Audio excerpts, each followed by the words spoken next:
So hello, welcome back. What we were discussing in the previous hour of the lecture was that there was a model of the neural network called as the self-organizing map, and what it did was it carried out an unsupervised learning over the training database in order to produce in what was referred to as the self-organizing feature map, where every neuron was a neuron of the hidden layer arranged in some definite kind of fashion, and we said that it had the property of self-organizing that was inherent to it because of the very representation and the learning algorithm that was provided to it. Now today in continuation we will see how it is able to self-organize. We will have a very brief introduction into it. And then we look at very briefly into the other neural network models. So the self-organizing feature map, we had introduced a term called as a neighborhood. So let me say I draw up this map over here, and of course it will be extensible all the way. I said for this neuron, let me say for any kind of input that is given, I given an input, let's say I get an output, that is the class to which the input belongs, and that will give me a di, that is called as a winning neuron that has the minimum distance in that feature space that I have not drawn. All the data centers will calculate the distance. Let's say this is the neuron that wins. I had introduced the concept of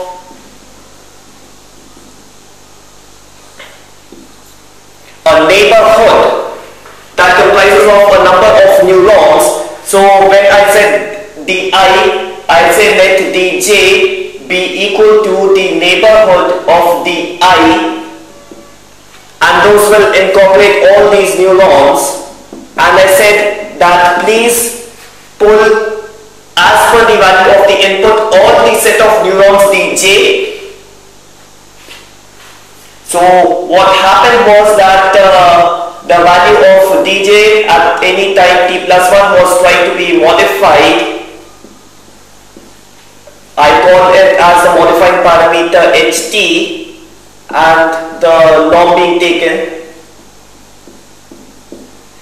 I said that ht should reduce as the distance increases, more or less because of what I mentioned previously. A neuron that is very far away, you need not adamantly pull it up towards yourself because it may belong to the other class, and the other reason that you may not like to pull upon that data center towards yourself is that because it is likely that an input pulls all the data centers towards itself, and all the data center lie towards one or two input, they lie very close to it. So we are not going to do that. We are going to decrease the effect of ht as the distances increase. So I apply a very simple kind of formula. I say ht is alpha times in the decrement fashion, and the decrease will of course be based on the difference in weights. So I say as the distance increases,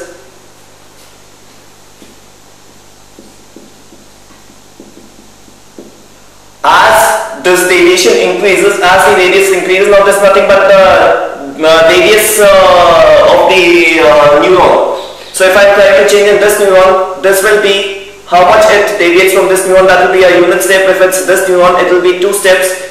So that is how the difference between them would be calculated. Of course, it's based upon the actual physical distances in the feature space, not the space in the self-organizing feature map. So it's not 1 and 2 over here. They are physically at how much should their distance separate apart from each other.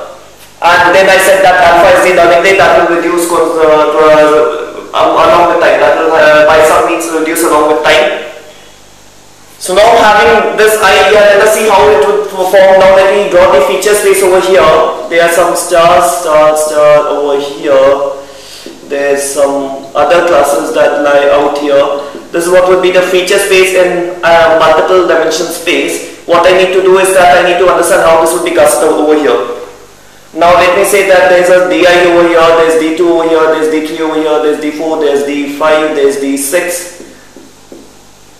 All these data centers that lie here application of this input, what it does is that it tries to pull this over here and might be this over here.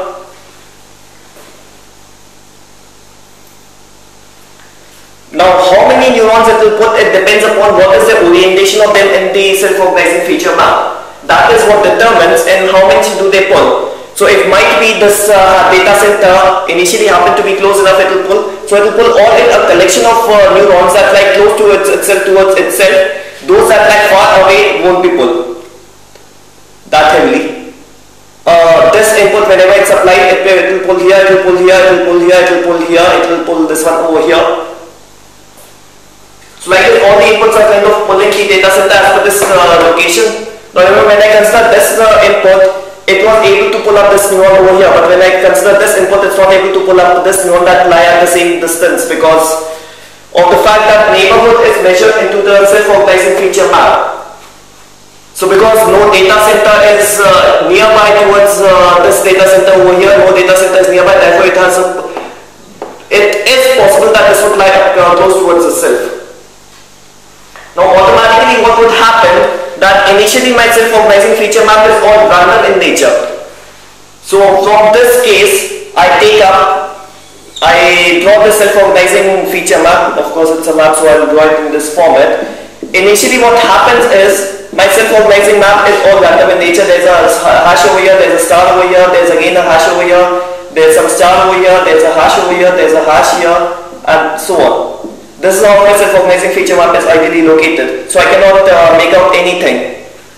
What happens is that whenever an input is applied, it tries to pull away neurons.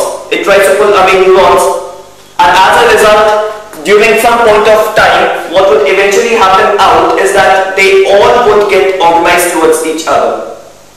As a result, what would happen is that after some time, span of time, after some point of time, this neuron will change its location from this region of star towards this region of hash over here. It will automatically get attracted towards these neurons over here. And why it will happen is that because it is surrounded by some many hash over here. It is surrounded by so many hashes over here. That's why a neuron that is like over here would be pulled up by all these inputs when the neighborhood is considered. When inputs lie close to this hash, they pull this hash, they immediately move the star as well, and as a result this neuron, it traverses from the star region towards the hash region in some amount of time. Similarly this hash. When an input belonging to this hash pulls in this hash, it not only pulls this hash towards itself, it also pulls the star towards itself, and as a result of all these forces, this neuron will move from its initial direction towards the area of hash, and therefore this neuron that, let me say, correspondent to this over here, it will slowly and slowly traverse in this direction, attributed to all these inputs that will be pulling towards itself. But this neuron over here, let me say it happened towards this place, this will not move. And why this will not move is that because all these hashes, they correspond to these neurons. Now when this hash, any input will pull this hash, this will be the winning neuron. This neuron does not lie in the neighborhood of this neuron. This neuron will probably not lie into the neighborhood of this neuron, and as a result, whenever this neuron is pulled, this neuron will not be pulled. So this would remain intact. On the contrary, what would happen is that, let me say, neuron over here, let me say this neuron corresponds to the neuron over here. When an input, all these inputs, they pull this neuron, they also pull in this neuron, and as a result this neuron will have a traversal over here. So towards the end I'll get a very clear picture where all the hashes are together and all these stars are together. And that's when I can easily make out. So that is what is the basic self-organizing nature of map, of the self-organizing feature map. That's what is the basic methodology, that given a tremendous amount of input, they can always organize themselves up. Given some kind of tremendous amount of input, they can always formulate the self-organizing structure within themselves. The other factor that the learning that we carried out here was unsupervised learning. It was an unsupervised learning, so we only need to supply the inputs.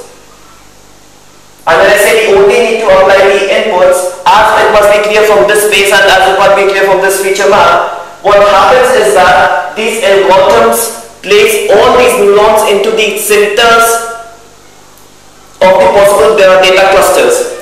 So that is why the self-organizing maps are known as the natural clustering agents. They are known as natural clustering agents, and these are one of the tools that you can use for clustering of your data.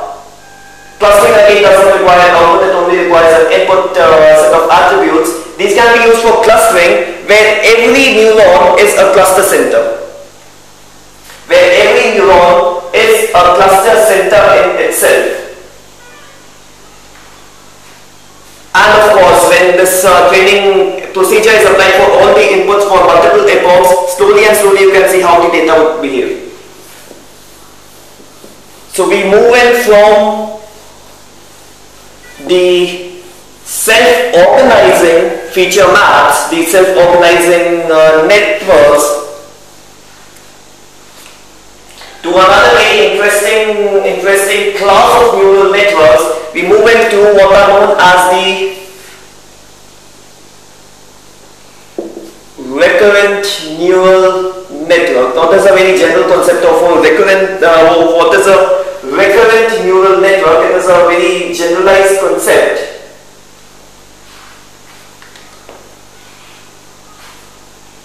What happens in a recurrent neural network, as alike from the other multi-layer perceptron model that we had considered, the backward connections are allowed. So let me say that is a general neural network that we have been discussing, all these sorts of connections in multiple layers.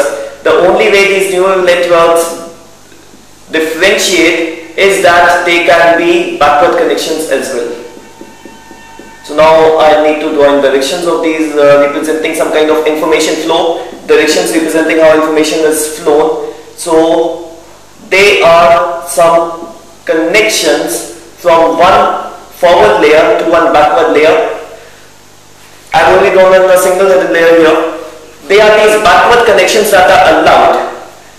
Now a connection from the output layer to the input layer will not be allowed because these are not doing any kind of processing. They are passive. This is a passive layer which just transfers the input to the other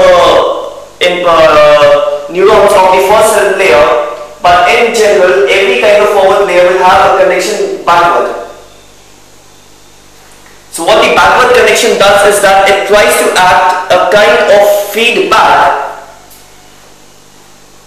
It gives a kind of feedback that is given from the forward layer to the previous layer.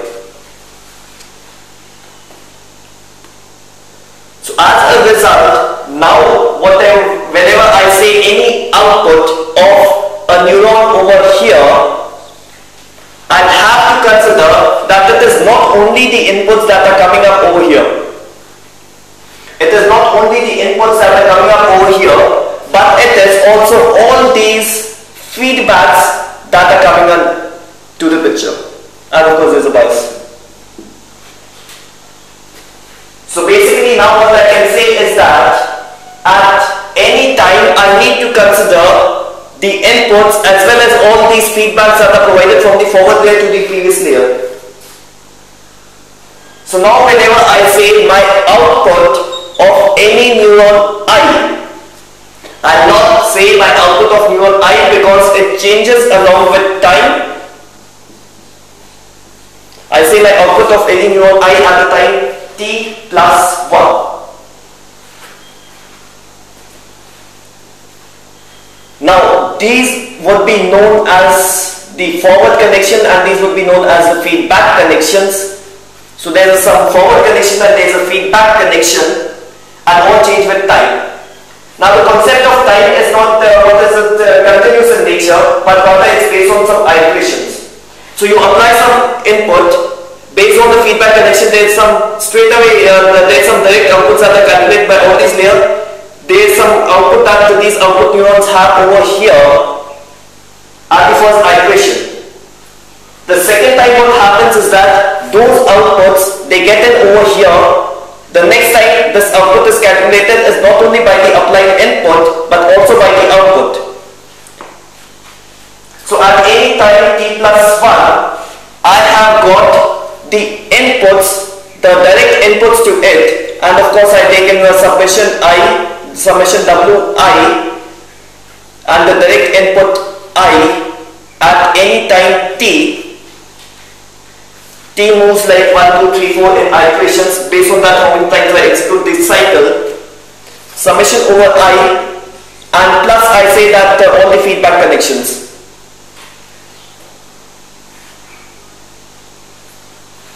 So if I can say J, I say WJ, and I say the feedback connections, or let's say J at the time T. This G would be nothing but output that will be given to some other neuron. What I am not considered is something like this in which every neuron gives its own feedback. These are not considered. And of course there can be a biased MB. So this is what generally happens in these kinds of systems. There are some direct connections that go from in the feed forward architecture from the previous layer to the forward layer, plus there are some feedback connections. Now what happens as a result of the adding of the feedback connections is that there is a lot of dynamism involved. There is a lot of dynamism involved in which the values keep on changing along with time until they stabilize. There are some more parameters that I have added up. A single layer architecture. If I consider of the neural network as a single feed forward neural network in which there was an input layer, there was a hidden layer, and there was an output layer. When I say that there is a feedback connection from here to here, I can naturally mean that let me cut all these feedback connections. These are giving the output, so let me again apply another layer over here and put up these connections over here. So that's what happens, that I am trying to recursively add layers. There's nothing but like a recursive programming which keeps on going on and on and on. And we know a kind of recursive programming that goes on and on adds in a lot of dynamism. And recurrent neural networks are therefore used for problems in which there's a lot of neural dynamism involved in terms of computation. That is what they have.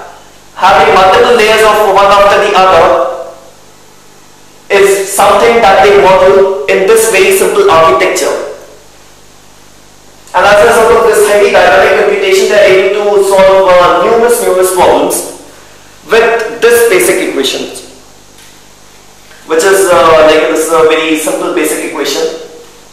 We will not be dealing with recurrent neural network in much of detail, of course. We will not be dealing with them. How they are trained? It's simple multi-layer perceptron model. The same equations are used, similar way the derivations are done, and similar way in which they can be trained. The only difference is the feedback connection and the concept of time over here. In fact, whenever you need to do is see them in any of the depth, just remove the feedback connections.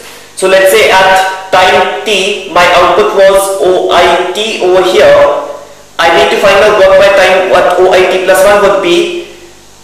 Just consider these output neurons given in some neurons that are fed as inputs to these neurons again. Those are neurons of the hidden layer, along with the inputs that come from behind, and you've got another layer. It's a kind of another layer being added up over here, and this keeps on going. This would be the structure at time t. The entire structure at time t follows would be at time t plus 1. Again, this would have some kind of value associated with them.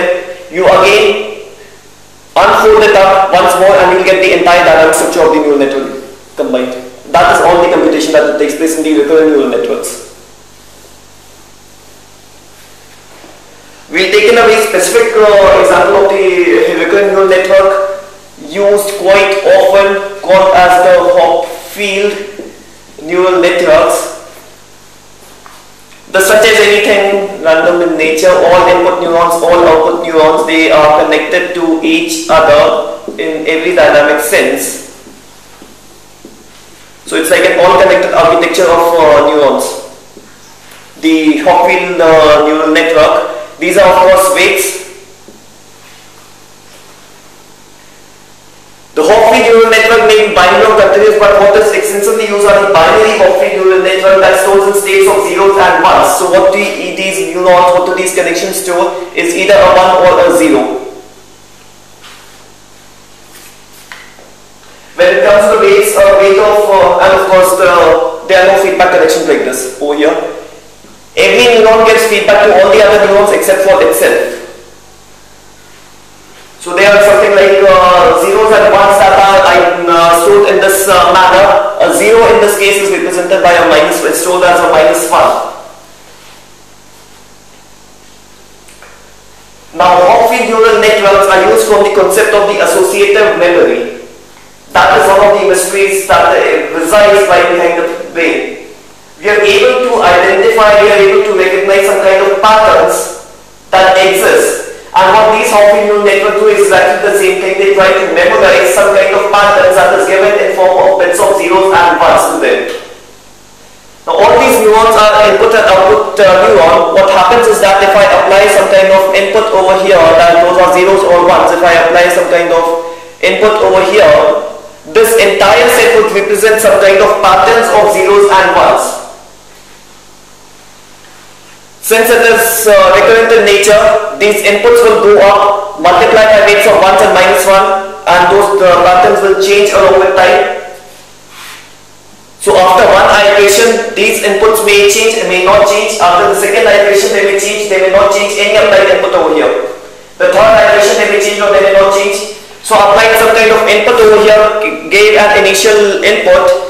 All this computation happened when all these neurons, they had a summation Wi input I iterated over I. When all of these happened to be for any neuron J, this is what ideally happened. For this neuron, it will be this input. So let's say it's a 0 multiplied by this weight, that's -1. For this weight again, it would be this input multiplied by this weight. For it would be this input multiplied by this weight. They keep on continuing, and based on this, the state of this neuron will change. Now remember, the weights here represent the state. Every neuron stores in some state. Based on that, the state will change, and that is always that I can take as the output. Now again, there's heavy dynamism. I gave it some inputs, all this computation happened. Within 1 unit of time, all the values were changed. Those again acted as inputs, again all the computation happened, again everything changed. The third time everything changed.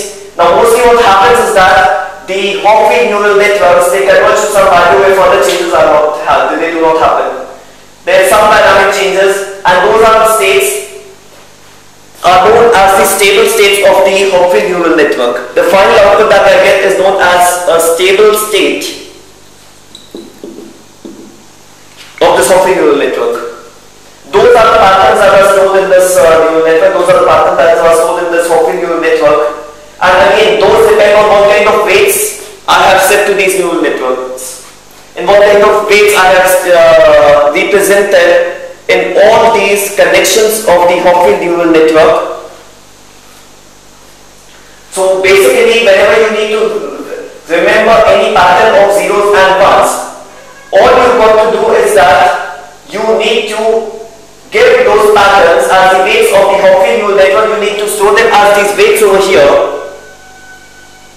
of this entire weight matrix between all neurons to all neurons. Later on, whenever you apply any kind of additional input over here, what would happen is that all this dynamics will happen, and ultimately the neural network would converge to one of these stored states. That is when we say that the input has been mapped towards one of these. So say if you give it a state that was already stored inside it, it will converge to itself, else it will converge to one of the possible closed states.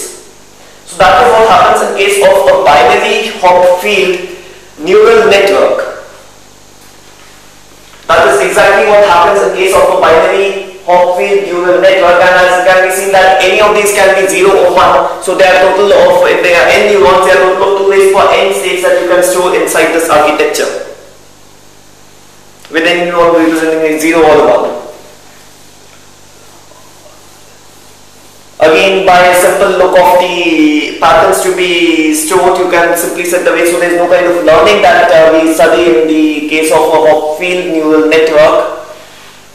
And the last kind of model for the neural network that we would be seeing, the very last model that we would see under this class of neural network, again we have only a basic idea of it, is what is known as the adaptive resonance theory, or the ART. These are being used for some kind of classification. So these are quite similar when it comes to the self-organizing map for the unsupervised counterparts, or the learning vector quantization for the supervised counterparts. So they have quite the similar kind of methodology. They have quite a similar kind of methodology in which they are, my task is to have an input and map it towards some output. Again, based on the same methodology, I have a codebook vector, or what is known as a prototype kind of approach. So my intention is that whenever an input is applied, I try to find out a predefined prototype to which this input is closest to, and I simply return this as a prototype, and to whichever class this prototype belongs to, that is my output class. So exactly on the same line of learning vector quantization, there is a prototype approach wherein I store it as a set of prototypes, all the codebook vectors, all the data centers, all the data points, which represent neurons, which represent physical neurons of the artificial neural networks, and based on that, the approach is to map the input to some kind of output. Now what normally happens, that there is a kind of learning in which a neuron puts the other neuron and puts in the data centers. Now when you do again and again some kind of learning, when you keep on trying to learn in something, what eventually happens out that your system is tuned towards the data centers that are provided towards the end, assuming that the memory was limited in nature, assuming that the kind of data was intensive in nature, to better fit the data and input principle, the later inputs are learned heavily and the initial inputs are usually forgotten. Now we take in an analogy from the natural counterparts as well. What happened 10 years back you do not know, but you know what happened today. So as you go along, the memory regarding the past keeps on reducing. What this is known as neuroplasticity. Now again taking in memory, they are again taking in some kind of motivation from the natural counterparts. Things like your name you cannot forget. They are permanently there. So the motivation is if we can try to fix in, if we can try to have some reserving methodology regarding the prototypes, such that both the past and the present value are intact.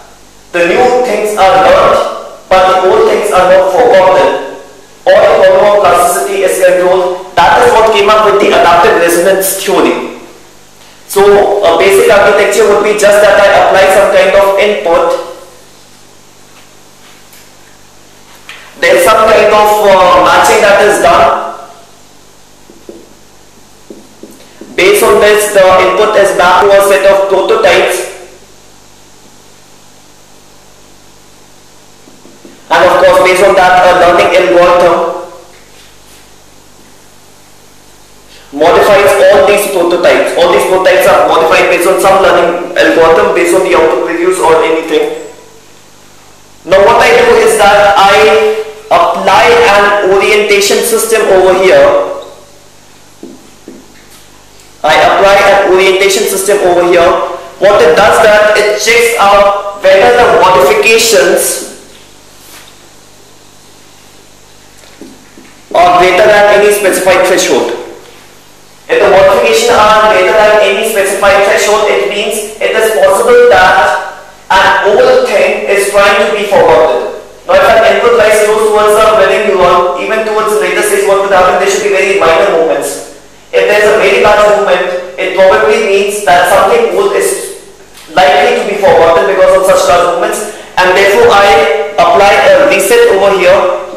All the changes, I apply a reset over here, all the modifications are reset. Any changes made by the learning algorithm is undone, and the winning neuron is disabled. It cannot participate now. The winning neuron is temporarily disabled. When I say it's temporarily disabled, I mean I am trying to protect it from forgetting the past events. This neuron was a source of historical information. It was a source of something that I need to preserve, I cannot forget, and therefore I disable it, and the input is applied again, so that this time this neuron does not work. Of course, there are some weight matrices that are involved in between. Those are multiplied by the inputs and all those kinds of neural network architecture array, but this is the simple kind of architecture. What will ultimately happen is that this time a new neuron gets fractures, we again check out whether the modifications are not large enough. If the modifications are not large enough, only then the system is allowed to make a change to these prototype vector. They are only allowed to change make a change at this system. Now again we got that initially all the neurons would be unresolved, they would not be aligned to have any kind of system. So when all the neurons are disabled and there is no change at all, then let me say that for each of these neurons I checked, there was no neuron that was possible that in which the modification was not large than eta. Then we have got that we taken a set of unresolved neurons and we allocate unresolved neurons over it. So there is an allocation of unresolved neuron that is given to this input. It is initialized by this input, and then is when an unallocated neuron gets allocated over here. So based on this, basically using this orientation system, we are trying to control whether a change should be allowed or should not be allowed, entirely based upon this orientation system, and we are trying to have the best allocation for each of the neuron in our prototype or each of the neuron in our codebook vector, and in this way the system keeps on running. So towards the end, it is entirely a prototype based approach, as was the case with some of the LVQs. The only thing is that the learning algorithm has been modified by the addition of this new module over here into the network architecture of the ART, and all it does is to ensure that the past data is not forgotten. All it does is that to ensure that the old information remains intact and the control plasticity is controlled to a reasonably good extent. So we will not discuss much of this over here. I'll go into something. We've done with most of the models of neural network that probably had to be discussed. We've done with most of it. Of course, there are other invariants that are existing in theory. They are already existing in literature. There are numerous of them. Many kind of changes at various levels are carried out. Many new architectures are carried out to control all the various types of problems. We look into a problem that is called as an online learning. We already know what is learning. We already know how do we learn, why do we learn. We've taken up a deep sense into it. We've seen what is the supervised learning, the unsupervised learning, and the reinforcement learning. We've seen neural network models that uses learning. Now one of the practical problems is that I have got a heavy database. I have a heavy database. I make my system learn this entire heavy database, and my system is up very and well. But we know that as time changes, the scenarios will change, the trends and the input patterns will change. There will be new trends that come up. So after this, what I have is that I get a new set of inputs. After this, I get something like a new set of inputs. And what I am supposed to do is to extract out the trends that are represented in these inputs. Now remember what the backpropagation algorithm did. It made it a heavy database. It passed out this entire database into the neural network. It calculated the output, calculated the error, and backpropagated it. So this is what is known as a batch processing approach.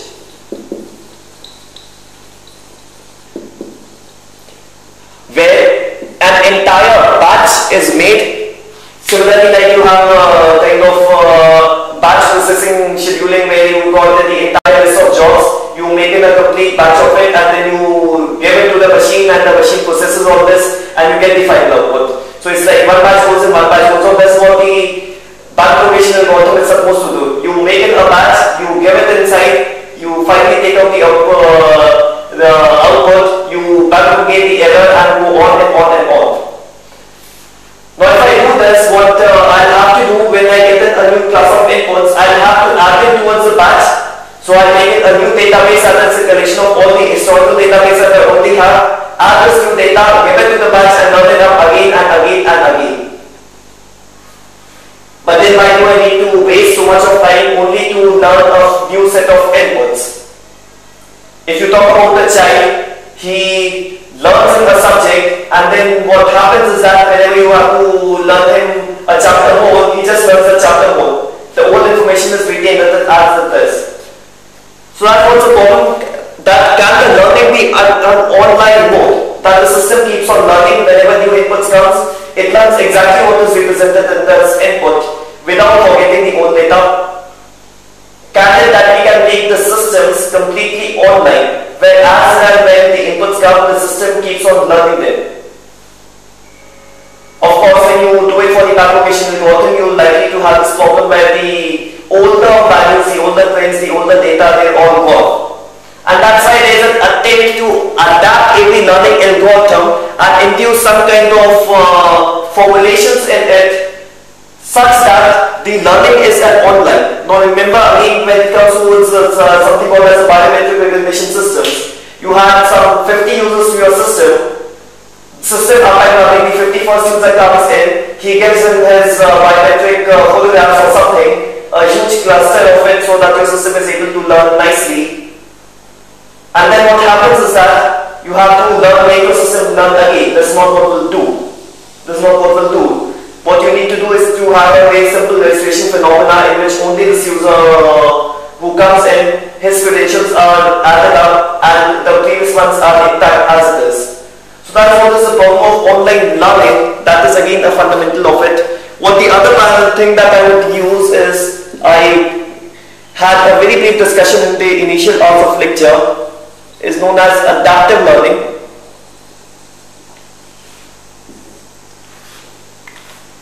My learning depends upon a set of parameters. Be it any learning algorithm, there are so many parameters that are involved. There will be momentum, there will be learning rate, there will be so many things. After extensive experimentation, it has been found out that no one set of these values gives me a good performance. So is it that can I make these parameters adaptive?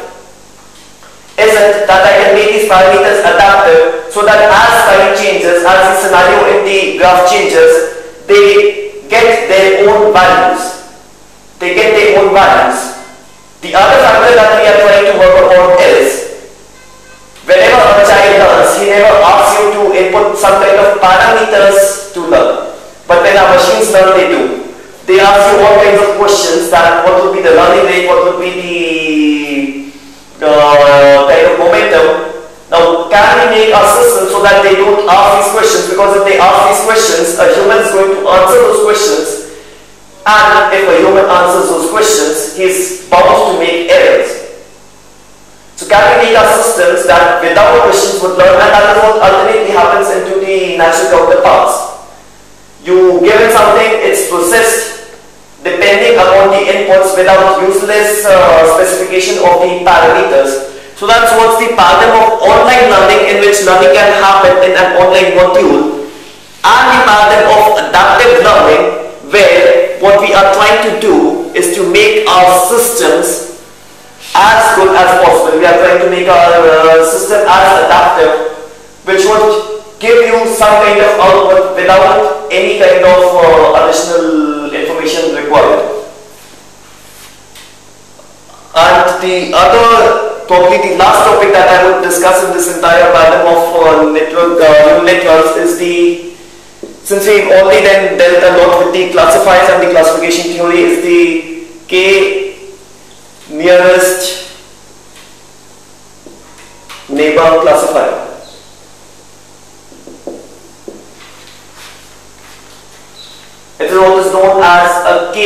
nearest neighbor classifier, what I do is that without getting into much complexity, I simply state that there is an I1, there is an I2, so there is some kind of feature space over here.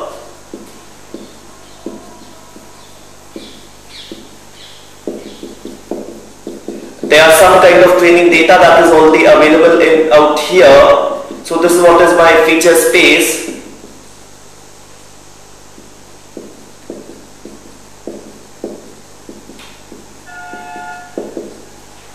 What K nearest neighbor says is that whenever any input I is applied, find out in this multi-dimensional space the K nearest neighbors.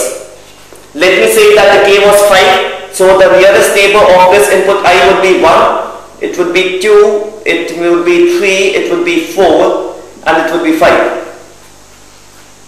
Now consider a simple voting phenomena. One vote for dollar over here, another vote for dollar over here, star 1 vote over here, 2 vote over here, and hash 1 vote over here. Now based on, in case there is a tie, like in this case, you can have a look at the actual distance metric, and based on the actual distance you can specify. Else usually if the input would be something like this, which is well inside this class, I can say 1, 2, 3, 4, 5, all 5 votes going for the dollar. If it would have been somewhere like here, it would have been 1, 2, 3, 4 and 5. 4 votes for dollar, 1 vote for hash. Clearly this is the winner. So based on that I find out the K nearest neighbors in this input space, and then there is a normal voting phenomenon. There is a normal voting, whichever class gets the highest vote is regarded as the final output class to which that input belongs. And since we have discussed in this in much sense, then I need not say that these are basically any data D, let's say a DI. So all I do is that I try to find out the Euclidean norm between the applied input I and the input DI. Based on that, I need to rank all DIs, and I need to select classes of least 5 or let's say least K DIs. This is what I need to do. And based on that, there is a simple voting phenomena.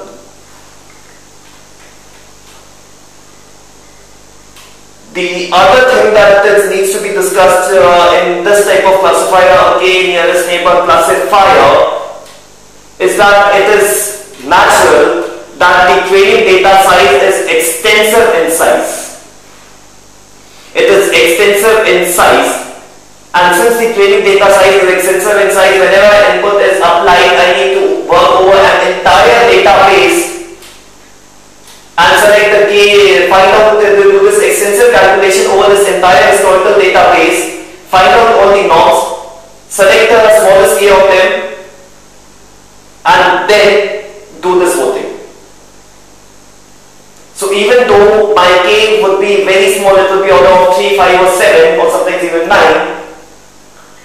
Many times used as an odd number because of a problem of lying in either side of the decision boundaries, in which we want to be odd numbers so that no kind, so there is a clear winner that we always get. But whenever I use a term, whenever I say that there is an extensive amount of historical database, I cannot iterate this entire database and find out the classes. I cannot go through this. So what is done is that these points are not the training database, but these are the sample training database.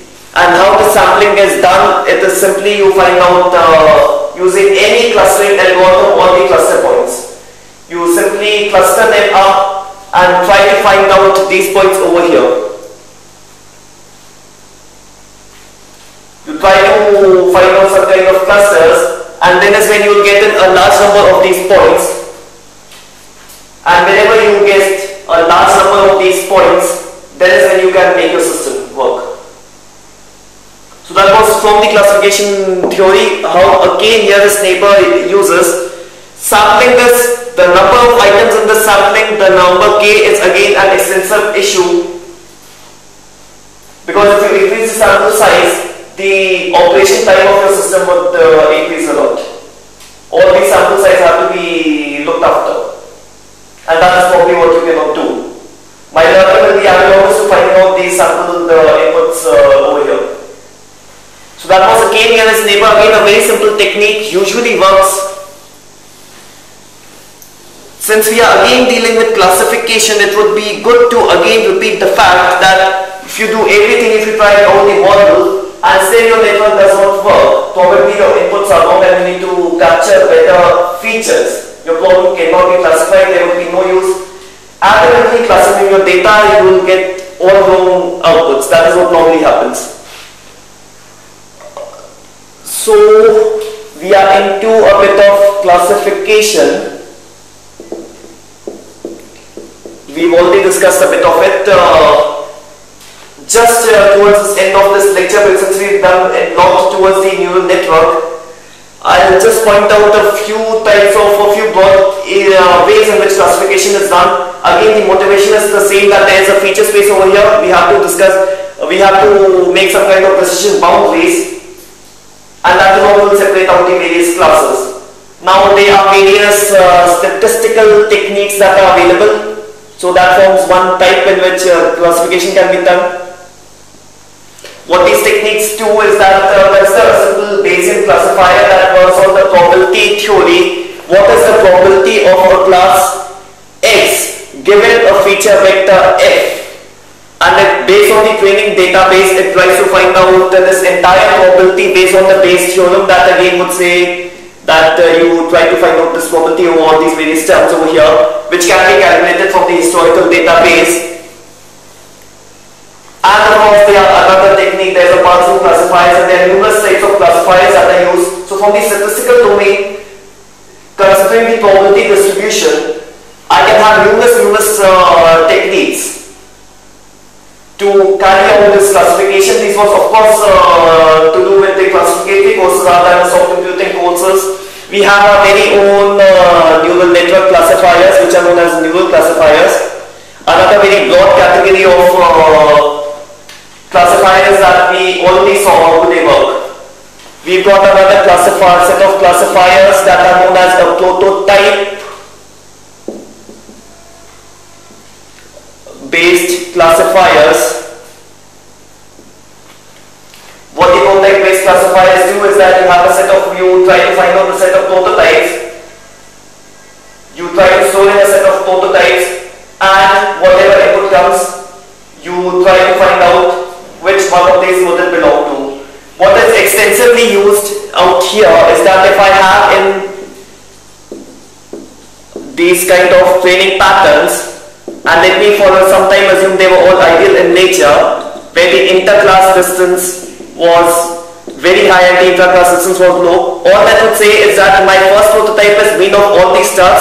So this is my first prototype, my second prototype will be mean of all these stars. Whenever an input comes, find out which distance is lower and classify it there. So this is what the decision boundary would be. All these points are much closer to a star and all these points are much closer towards hash. This is called as a template based matching.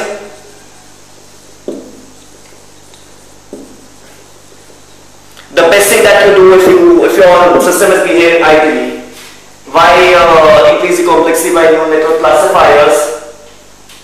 You will end up in some very simple kind of neural networks ultimately being formed, which will almost be a template based matching. We use it extensively for the problem of face recognition. We use it extensively for problems in which all these features are ideal in nature, and classification is very easy to do. There is again what is known as a tree-based classifier. Here classification is on its basis of simple trees. So I say if my input attributes were I1, I2 up till In, I simply say that is I1 greater than 5. If it's yes, then is my I2 greater than 3? I say yes. And it's an entire tree-based approach, and towards the leaf when I go, it's class A, class B, class A again, maybe class B over here, maybe a class C over here, maybe a class A again over here. We get this kind of structure only. So numerous, of course, construction-based trees, we will have numerous statistical techniques to do so, we work numerous soft computing techniques to do so, to try to generate all these kinds of trees.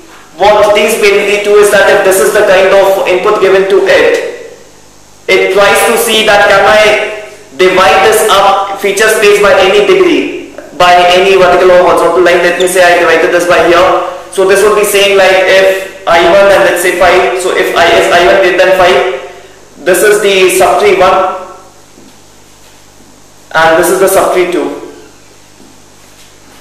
and based on that again I'll find out, and then this is what I'll ultimately come into all discrete regions between which the classes can be found out. Of course, there are some rule-based classifiers that are equivalent to that those are based on some rules. So it's like that if I1 is high and I2 is low, then class is A and so on. There are some rules that are defined. The rules may be production rules or the fuzzy rules. That's why I used very abstract terms over here. There may be fuzzy rules, there may be used to. There is an increasing kind of demand for what are known as the hierarchical classifiers. Hierarchical classifiers are like you do a very fine grade of, you do a very coarse grade of classification at first. So you say my output can be any one of these few people, any one of these few classes when you come of cluster extensor. Then you sort down that out of these few classes, these are the possibly set of people who it can be, these are set of classes that can be, then you take even a final level. These are what is known as classifiers. So numerous classifiers, they are used independently with each other or resembling each other. Sometimes all the classifiers are used towards a problem. The final output is computed based on all these classifiers, and then we try to, using an integration technique, find out what these classifiers are. We'll see these into the later stage of course where we discuss the ensemble techniques. We'll mainly restrict towards the neural classifiers in this case. So there is numerous classification theory. What we have restricted towards ourselves is some bit of neural classifiers over here. Prototype we would be seeing. Tree is a course of interest, but we would not be seeing, and we'll see some kind of fuzzy system. So this would be almost within reach. We probably might discuss upon some hierarchical issues in the hybrid computing technique. That's when we'll touch the hierarchical classifiers. So the problem of functional prediction and the problem of classification, neural networks are used both of them, but they are not the only techniques. There are a variety of techniques that are available, and again, any kind of practical problem that we have, any kind of real-life problem that we have, that's what this lecture series is intended to. It ultimately maps into one of these problems, either functional prediction or the optimization problem or the classification problems. Of course, all of them have got a very generalized meaning. All of them have very broad meaning, as we shall see when it comes towards the application domain. This ends up on the entire paradigm of the neural networks. So we're done with the entire paradigm of neural network. That was the first technique to be used for these kinds of problems. These other technique that we use, that we discuss on the next lecture onwards, is called as the evolutionary computing. We look into what it is, how it is done, and the entire structure of this algorithm. Again, a very basic algorithm that we'll have a look at